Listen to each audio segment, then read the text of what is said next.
Thanks for tuning in. Just talking a little bit about spirituality and the entertainment industry. Hi, this is Val Larsen. I'm going to have some candid talk today about what it's like being a person of faith in my career. Being a person of faith in my industry, I think it's gotten easier. But certainly at the beginning of my career, I was very nervous about how people would perceive me as not just a spiritual person, but a religious person.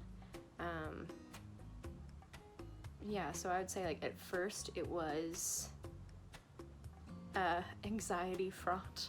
I thought that people, just being that it's a very liberal community, I thought it might be hard to take in people's feelings about me being a person of faith. And in my college experience we were all so young, and I don't hold anything against anyone anymore.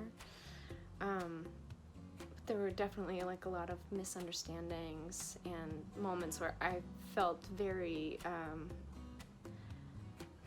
alone, very alone as a person of faith.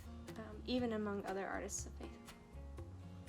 What's it like being a member of the Church of Jesus Christ of Latter-day Saints in my career? I think one thing that's interesting about how my particular faith base is perceived is that members of my church don't quite fit in some of the other categories of Christian that you'll find out there. So there are plenty of sects in the Christian community that don't consider my faith to be a Christian faith.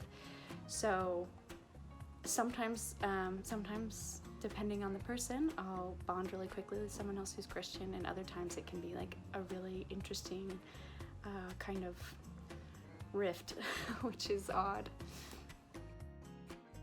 The parts of my career that tend to feel the most spiritual, I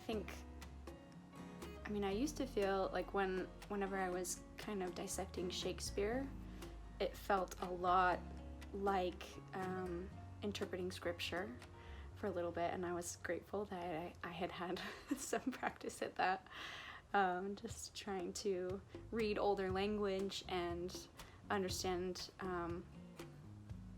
metaphors from an earlier culture and that kind of thing. I think the times in my career when I feel the most spiritual or just when I feel the closest to God are in moments on stage if I'm either playing someone who is very God-fearing, or this has been a surprise to me in my career. I've found that characters who are not very spiritual and not very in tune with deity, I find a tremendous amount of my own spirituality just seeking to empathize and understand and see from their point of view and to inhabit their life and understand why they are the way they are and what hurts they have and what hopes they have. And I think trying to interpret and be another person is one of the most empathetic things that you can do. It's an interesting part of our career. I also feel very close to God when I'm singing.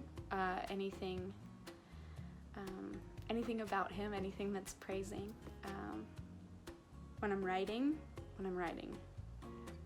definitely. When I'm writing music. The hardest part has just been kind of the inner battles and wrestles with myself. Times when I wasn't totally clear on what I felt the Lord wanted me to do in a situation, or if He wanted me to follow His counsel at all. I think my relationship with God can kind of tend to be a little bit more of him like telling me to choose what I want and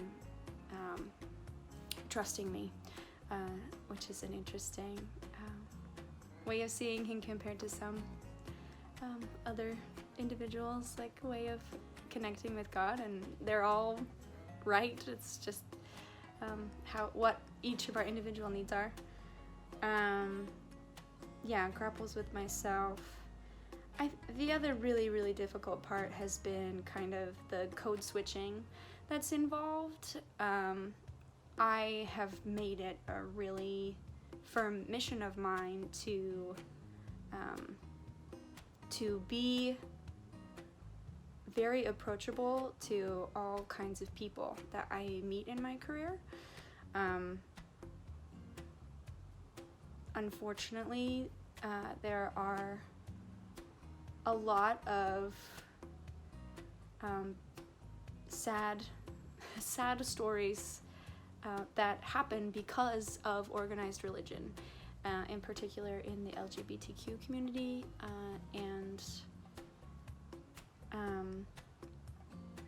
there's a lot of LGBTQ beautiful, wonderful humans in the entertainment industry. And so I make a point to be clear that that I'm not judging others, and that I can be approached with questions.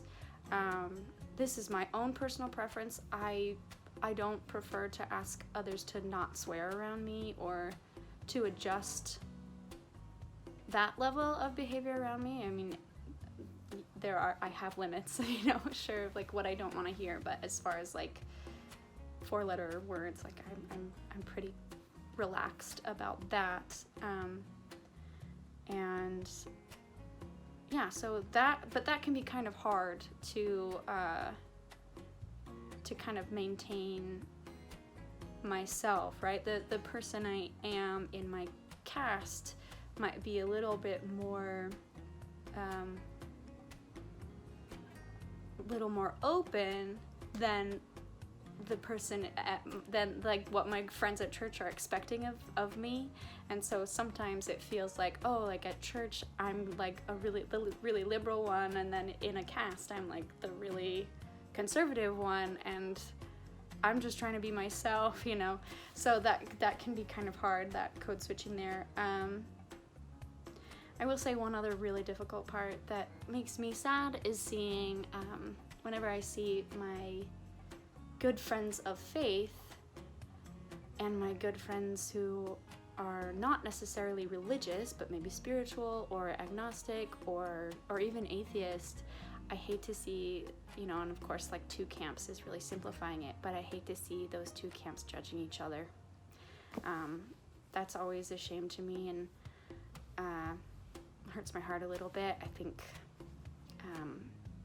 we're all striving to have a community that's full of non-judgment, and just, it's a high bar and a lot to ask of just human beings. But yeah, that has been hard. Who do I most look up to? I mean, it depends on from what perspective.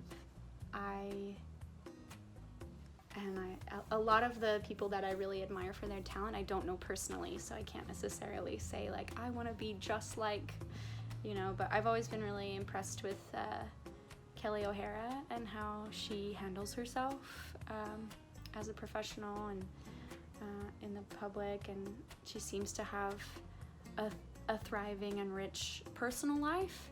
I find most people I admire have that going for them, that they've really focused on their personal life and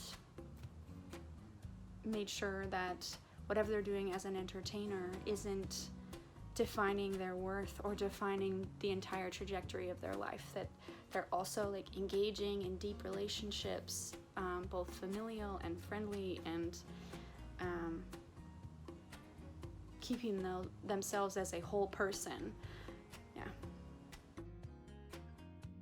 I don't know. 10 years is kind of a long ways away. I like a lot of different things. It's always been a dream to be on Broadway. The more like mentally and emotionally healthy that I get, the less attached to that I am, as far as like an obsessive goal, but more of like, that would be great, like I would love to do that, I think it's possible kind of thing. I've been on a long mental health journey in my career. The relationship between my mental health and my spiritual health and my emotional health is all like really like closely related, all really tight. So yeah, when I'm struggling the most emotionally and mentally, like that's when I feel the most drawn to reach out to God and feel his comfort, and sometimes I his forgiveness if I've made mistakes or hurt myself or hurt others. Yeah, and honestly, like being healthy mentally and emotionally has been in a huge way like dependent on being spiritually and faithfully connected to God and to Christ. Being able to turn to those beings that I believe are loving and perfectly merciful and will call you out on your crap, but will also be there to help you fix it and solve it and change and grow, you know. Yeah, that's been absolutely essential for me. So yeah, I guess that does lead to this question. I have never had God let me down.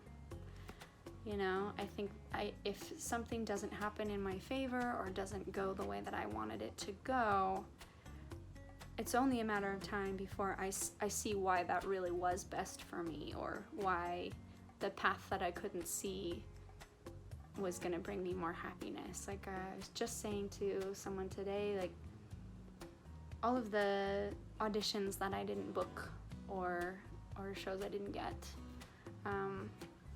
when I look back at why I didn't get them or where I was when I didn't get them, either there's these like miracle stories where someone I would be friends with later like met their husband in that show and booked it over me or something like that. That literally happened. But you know, just able to look back and see like, oh, like I wasn't really in a good place to do that show, or I wasn't professionally ready to handle that kind of responsibility or that level of clout or those kind of people, or you end up hearing that you know, a creative team, like one member of a creative team is like a horrible, awful person, and like thank goodness, you know, like you didn't have to deal with that person. Or yeah, there's always ways to see the good in why you do or do not get something.